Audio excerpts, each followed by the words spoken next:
ہمیں یہ سمجھنے کی ضرورت ہے کہ سیلاب کا فینومینا کیا ہے، فلڈنگ کیوں ہوتی ہے، کیا یہ کوئی ماڈرن فینومینا ہے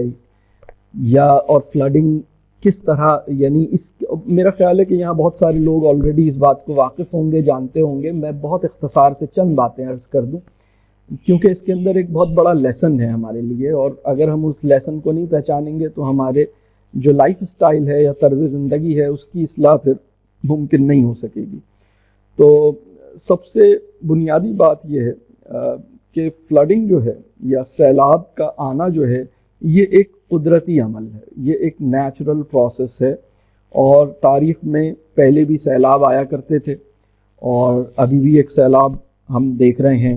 اور پاکستان میں بڑے سیلاب جو ہیں وہ سن 2010 کے بعد یہ ایک بہت بڑا سیلاب ہے، جو خیال یہ ہے کہ یہ سن 2010 کے فلڈ سے زیادہ بڑا فلڈ ہے۔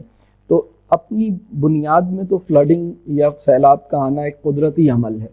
لیکن یہ جو موجودہ سیلاب ہیں جو پچھلے 100 سال سے دنیا میں وقوع پذیر ہو رہے ہیں، ان کے بارے میں جو اس علم کے ایکسپرٹس ہیں ان سب کا اس بات پہ اتفاق ہے کہ جو انسانی سرگرمی ہے زمین کے اوپر، جو ہیومن ایکٹیویٹی ہے، اور ہیومن ایکٹیویٹی میں خاص طور پر جو انسان کا لائف سٹائل ہے، اس میں جو کنزیومرزم ہے وہ اتنا بڑھ گیا ہے، اور کارخانوں میں جو پیداوار ہے وہ بہت بڑھ گئی ہے،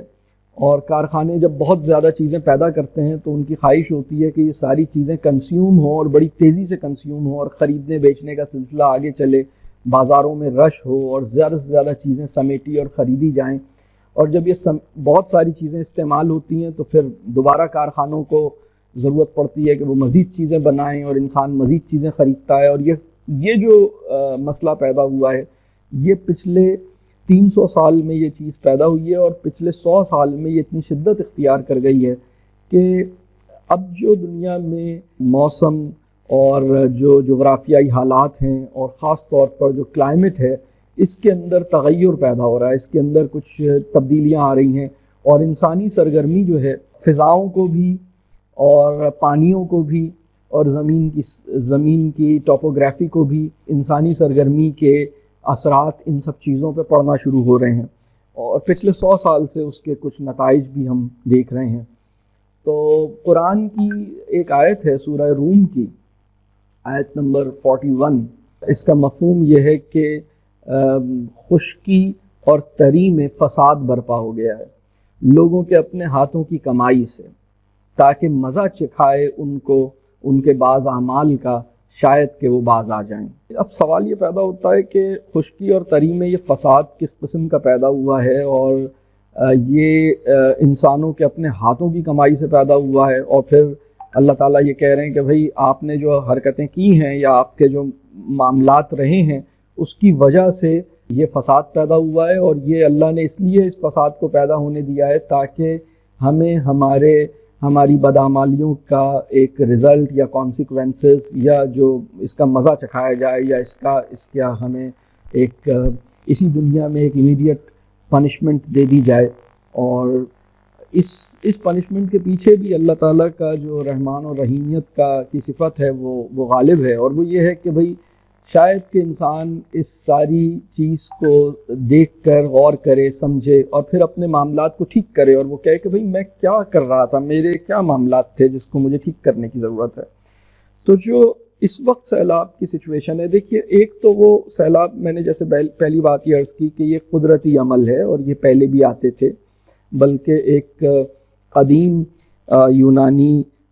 جیوگرافر ہے، اس کا ایک بہت مشہور جملہ ہے، وہ جملہ کچھ اس طرح کا ہے کہ انسانوں سے لڑنے میں انسانوں کو اتنی اموات کا مطلب انسانی تاریخ میں اتنی اموات نہیں ہوئی ہیں، ڈیتھس نہیں ہوئی ہیں، جتنی انسان کی پانی سے لڑنے میں جتنی ڈیتھس انسان نے دیکھی ہیں اتنی انسانوں سے لڑائی میں اتنی ڈیتھس نہیں دیکھی ہیں۔ تو سیلاب کا ایک قدرتی عمل تھا، لیکن اب ہوا یہ ہے کہ جو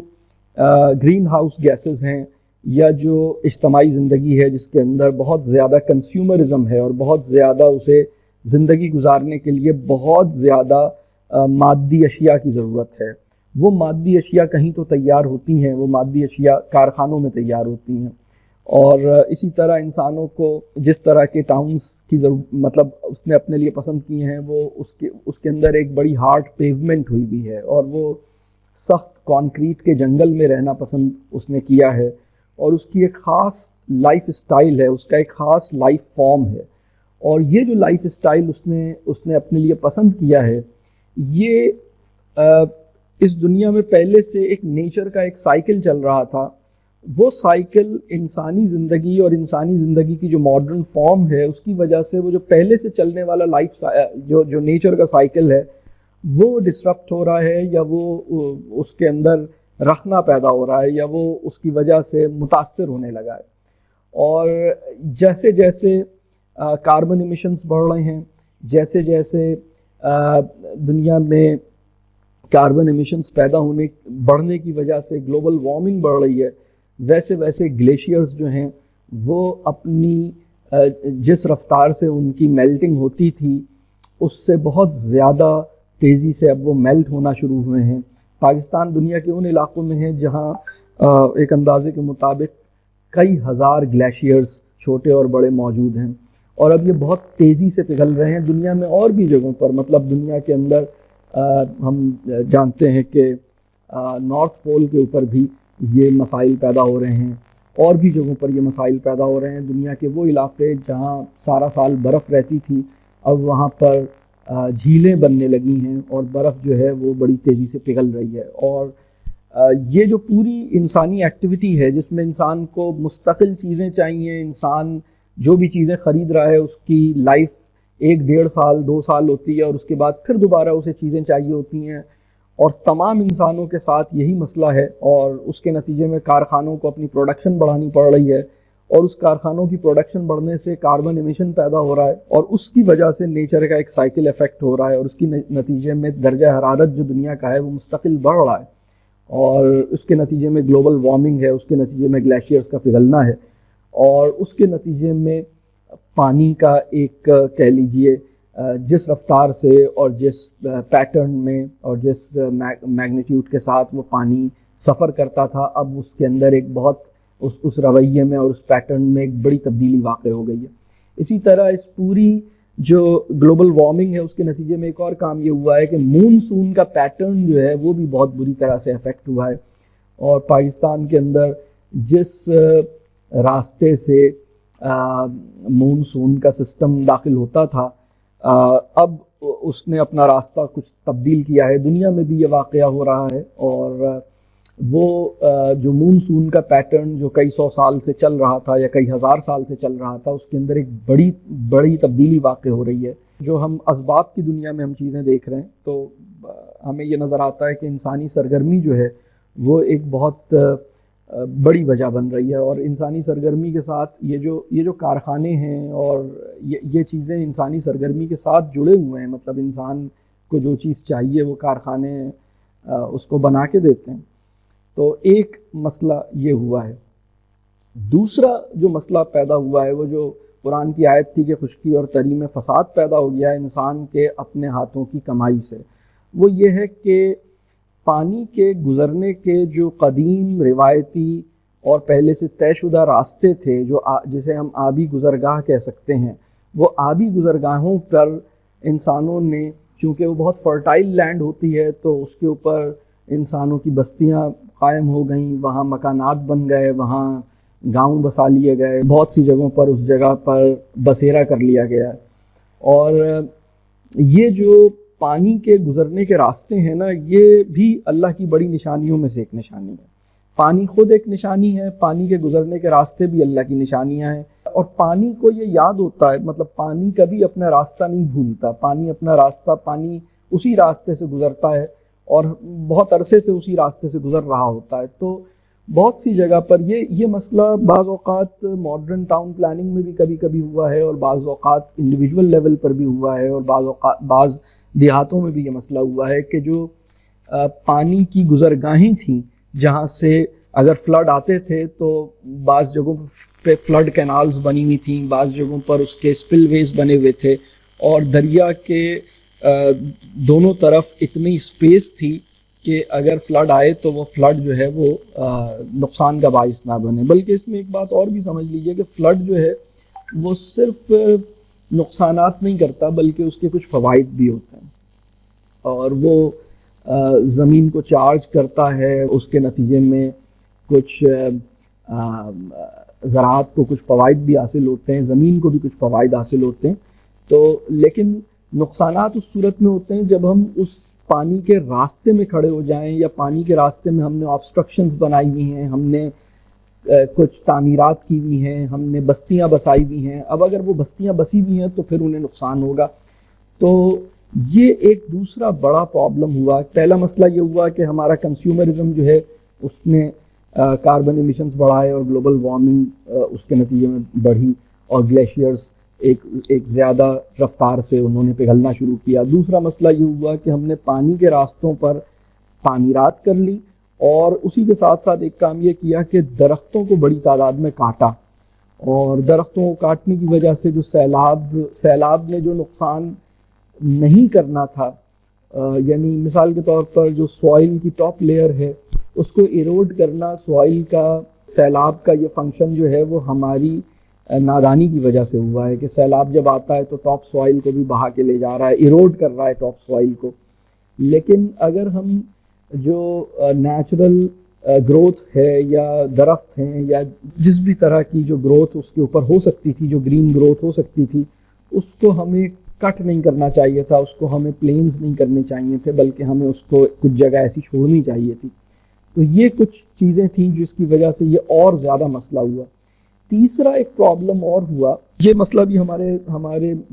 سوچ اور ہمارے لائف اسٹائل کا ہوا کہ کچی زمینوں کی بنسبت ہمیں پکی زمینیں زیادہ اچھی لگنے لگیں. ہم نے تمام راستے, تمام جگہیں, خاص طور پہ جو ماڈرن ٹاؤنز ہیں, سٹیز ہیں, اس میں ہر جگہ پکی کر لی گئی. پیومنٹس جو ہیں وہ بہت زیادہ ہم نے کر لی. کچی زمین جو ہے وہ کیا کرتی ہے؟ کچی زمین جو ہے وہ پانی کو ایبزارب کرتی ہے. کچی زمین ہماری نفسیاتی صحت کے لیے بھی اس میں بھی کنٹریبیوٹنگ ہوتی ہے, اور کچی زمین کے اپنے کچھ اثرات اور فوائد ہیں. لیکن جب ہر جگہ پکی ہو گئی تو زمین پہ جو پانی گرا بارشوں کی صورت میں, وہ زمین میں ایبزارب ہونا اس کے لیے ناممکن ہو گیا, دشوار ہو گیا, اور وہ پھر وہاں سے بہتا ہے اور کسی اور جگہ پر وہ پہنچتا ہے, اور پھر وہ بہت بڑا اس کا کہہ لیجئے کوانٹم ہوتا ہے. تو یہ ایک اور مسئلہ پیدا ہوا. تو اس کی وجہ سے جو سیلاب آئے, اب سوال یہ ہے کہ ایک نیچر کی اپنی ایک پروسیس ہے. ہمیں بجائے اس کے کہ پانی کے راستے میں کھڑے ہو جائیں اور ہم ایک ایسا طرز زندگی اڈاپٹ کریں جو نیچر سے جنگ کرنے والا ہو, یعنی ہم درخت کاٹ رہے ہیں, ہم کچی زمینوں کو تھرو آؤٹ پکا کرتے چلے جا رہے ہیں, ہم اگر دریا بہہ رہا ہے تو ہمیں بہت اچھا لگ رہا ہے, ہم نے سوچا کہ چلیں دریا بہت اچھا ہے تو ہم دریا کے ذرا کلوز ہو جائیں, تو ہم نے دریا کے بہت کلوز ہو کے تعمیرات کر لیں اور بستیاں بسا لیں. تو ہم اگر اس طرح کی چیزیں کرتے چلے جائیں گے تو پھر نیچر جو ہے وہ بھی پھر ہم سے, نیچر جو ہے وہ ریاکشن کرتی ہے, نیچر کا اپنا ایک ریاکشن ہے, اور نیچر جو ہے وہ پھر ہمیں پھر معاف نہیں کرتی, وہ پھر دیکھتی ہے کہ بھئی آپ نے کیوں میرے لیے مداخلت کی ہے. تو ان چیزوں کو ہمیں سمجھنے کی ضرورت ہے. تو پہلی بات جو میں نے عرض کی وہ توبہ سے ریلیٹڈ تھی, اور یہ تھی کہ ہمیں اپنے طرز زندگی کی اصلاح کی ضرورت ہے. دوسری بات میں نے یہ عرض کی کہ سیلاب کیوں آتے ہیں, اس کو ہمیں سمجھنے کی ضرورت ہے, اور ہمارے لیے مشکل کیوں بن رہے ہیں, اس میں ہمارے اپنے ہاتھوں کی کمائی ہے. جو میں نے سورہ روم کی آیت عرض کی کہ ہماری اپنی معاملات ہیں جس کی وجہ سے یہ چیزیں اور زیادہ مطلب ہمارے لیے زحمت کا باعث کیوں بن رہی ہیں. ہمارے لیے زحمت کا باعث اس لیے بن رہی ہیں کیونکہ ہماری اپنی ہاتھوں کی کمائی جو ہے وہ اس کا نتیجہ ہے. مجھے ناصر کاظمی کا ایک بہت خوبصورت شعر ہے, میں کل رات سے میرے ذہن میں یہ شعر آ رہا تھا, اور یہ بہت ریلیٹڈ ہے اس پورے معاملے پر. آپ اور ہم تو بوجھ ہیں زمین کا بوجھ اٹھانے والے کیا ہوئے. آپ اور ہم تو بوجھ ہیں زمین کا بوجھ اٹھانے والے کیا ہوئے. اور وہ کیا تھا, وہ عمارتیں تو جل کے راکھ ہو گئیں, عمارتیں بنانے والے کیا ہوئے. یہی تھا. یہ بڑی خوبصورت غزل ہے.